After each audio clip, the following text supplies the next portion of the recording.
finish in 2 minutes. Hi. Fine. So good. It's going to be 2 minutes. No pictures. Nothing.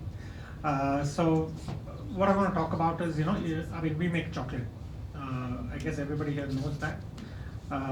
So when it comes to chocolate, there are three basic things. So 1/3 of the final flavor of what you get out of chocolate, 1/3 is the genetics of the plant. Whether it's a Criollo, whether it's a Amelinado, or what the genetics of the plant.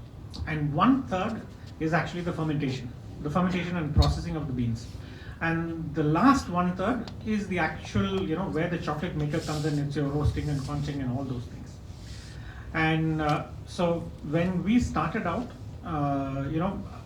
India, unfortunately, there's not a lot of cocoa that grows in India, and we have to work with the seedlings and the seeds that we can get, which unfortunately is mostly Forastero and Amelinado, which is not known for fine flavor, more for bulk and commodity. So that's what we have on the farm. But what we were able to do was fermentation and processing, which I think we were probably one of the first ones to set up a good fermentation setup anywhere. And so what happened was, I personally, I have not seen the inside of a cocoa pod prior to 2015. And so 2015 is when me and my brother-in-law got the idea to start this. And 2016 we sort of got around to doing it, and in 2017 our beans were selected as one of the top 18 in the world, and we are the only Indian cacao producer to get the award, an ICA award at Salandu Chocolate, which they give out once in 2 years. And I don't think there's even a sample that's been accepted even after that. And so that was a huge achievement for us. And until that point in time, Indian origin cacao beans was virtually unheard of in the craft chocolate or bean to bar space before that. And after that, there's been a lot of talk about cacao in India. You have a lot of farmers coming up. Many things are happening, and I think it'll continue to happen. And so at least I think that's what we did. And fermentation again is very, very simple. There's nothing high tech about it. In fact, we don't even have a single equipment. So anyway, that's my short 2 minutes to share. Any questions? Feel free to reach out. Thank you. Can I have Namrata from Kase over here? Obviously, as you guys have probably tried the cheese, Kase is one of few artisanal cheese brands in India that's doing incredible work with farmers. Thank you. Yes. Okay, I'll keep it short. So, hi, I'm Namrata. I'm a cheese maker. The brand is Kase. And when you started making cheese 7 years back, and even now we get this reaction, you make cheese in Chennai. I mean, how can you possibly make cheese in Chennai? So not all the cheese is made in Chennai. We make the cheese in different places. But I think that's been the most important part of our journey. When we started out, so there's Anu in the back, you can come ask us more questions, but when we started making cheese, we were those people who expected milk to be delivered at our doorstep every single day. It's been a journey to realize that milk is not every day, milk can be seasonal, animal is definitely not giving you milk daily. We also discovered that India is one of the largest producers of milk, and having said that, most of the milk is unorganized. It's in with the pastoral communities that have had milking animals for many generations, and interestingly they're called Maldharis, so their mal is the animals. So part of the work that we do is we empower communities that have access to milk, and we work with them. So you will see that Kase works with cow, goat, sheep, camel milk, and this is not all made in Chennai, it's made in different places. And yeah, there's a lot of innovation in everything that's happened. I don't know how to put all that right now, but feel free to reach out. We're here for some time and I'm happy to speak about it. Yeah, thank you. Thank you so much. Can I have Cyriac from Umami Brew, who's been brewing incredible kombucha here?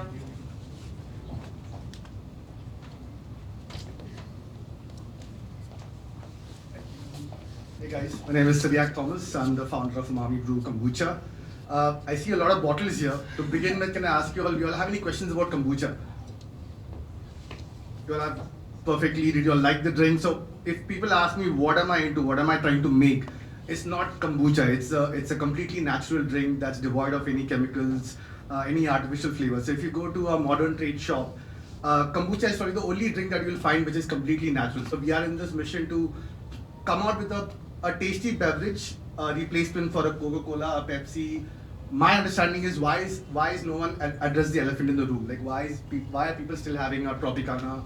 Why are people still having a paperboard which has a lot of these chemicals and preservatives in it? So we are in this mission that we want to innovate in such a way that kombucha can be a drink which can be a replacement for any carbonated beverage out there. So we made this tasty, it's carbonated, it's got the similar mouthfeel. So the question is, why would you not have kombucha in today's market? If you go on to see, like, since 1990 is when all the preservatives and everything came into play. Our body cannot process this, so we want to come out and say that, hey, there is this drink in the market which nobody wanted to innovate with. So even a ginger ale, we are making a ginger ale also right now, which is using a kombucha base, where we feel a drink like this can be the drink of the future if people will take some liking to it, if people are informed as to what this drink is about and what it can do for you. But more than that, I think 7 o'clock the alcohol is flowing. I guess you all should go down. Thank you. Can we have Pranav from Loafer & Co., who's been baking incredible bread in Bangalore?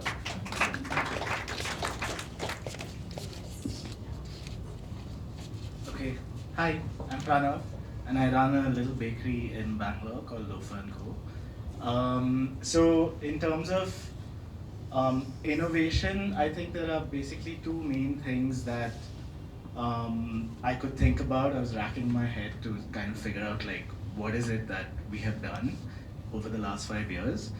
And I think one of the major things with bread is that everybody loves to have fresh bread.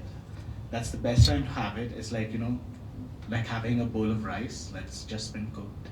That feeling of like biting into fresh bread is unparalleled. And so I think one of the things that I constantly was telling myself when I started baking was that the bread has to be delivered on the day that it's baked.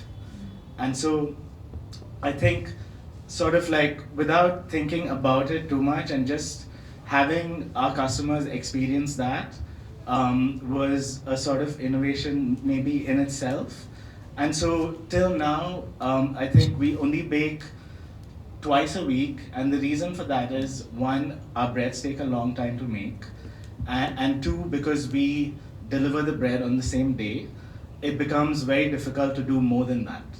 So I think that was one of the key things for me. And the second thing was, we just heard Fiona speak, and from the very beginning, we wanted to be able to use everything that we find locally in our country. There's so many people doing so much amazing work, and so I wanted to kind of incorporate all these amazing grains, all these amazing ingredients, and create breads from around the world that have stories, and make it with these ingredients and sort of give it to our customers. And so we have breads on our menu where we use Fiona's capers, and they've been on the menu for years, because if we take them out, there'll be like a rebellion from everyone.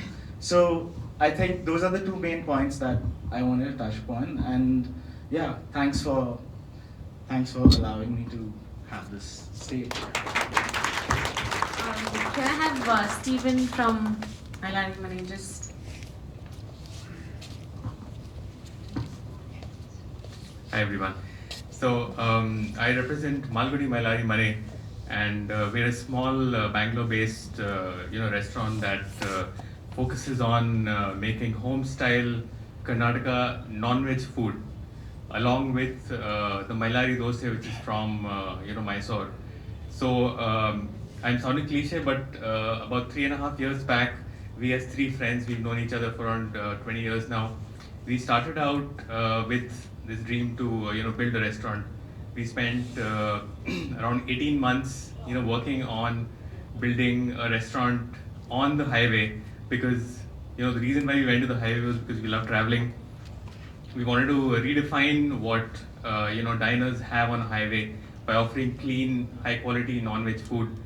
And we were just about to open a shop in Jan 2020 when COVID hit. And that's why I call our restaurant a COVID baby, because in Jan 2020 when we started, COVID hit and we thought that the world has come to an end for us.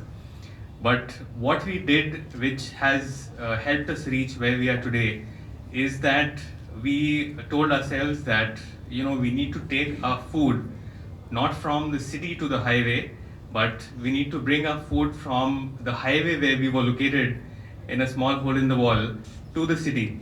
So during lockdown, what we did was on Instagram, through our friends, family, we started accepting orders over weekends for food that we cooked at our kitchen 50 kilometers away from town, and we drove it into town, delivered it across Bangalore city, and that's how we survived COVID. And when the lockdown ended, there were people coming to us as customers now in a small town 50 kilometers away from Bangalore called Nelmangla, and they told us that they had ordered food from us during the lockdown, and that's how they know us. And that's how we've reached. We're 2 outlets strong now. We've just opened in Bangalore, and we're loving what we're doing.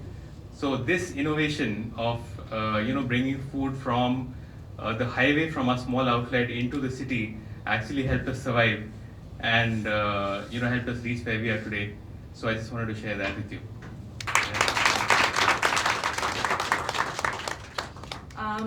Thank you so much, everyone. 6:31, so we're right on time. To wrap up, can I have Anisha, please? Anisha. This is the time where we dish out our long list of thanks to everyone. So firstly, thank you so much for our sponsors, Zomato Live, with whom we cooked this in collaboration with, for them to taking our dream of the Food Nerd Festival and making it happen. And obviously to Rohita for helping us build this beautiful brand that we've been able to pull off in the last couple of months. And thanks to our team, Devansh, Anjali, and Sneha, who've been leading the background operations of this. Thanks to all of the market brands who've been really collaborative and supportive. Thank you so much for supporting us in the very first year of the Food Nerd Festival. And thanks to all the food nerds for showing up and supporting us in our first edition. That means so much to us, because you guys, we did it for you, and it's amazing that you're all here. We're going to have the after hours party downstairs. I hope you're all staying for it. We have some incredible cocktails. Pooja and Vinesh are doing a first time ever collab, Love 15 and Lavon. There's going to be hot chocolate, there's going to be cookies, there's going to be some great food up at the conservatory and downstairs by Chiza and Karan. And yeah, stay, have lots of food, lots of drinks, and we'll catch up with you. Thank you again.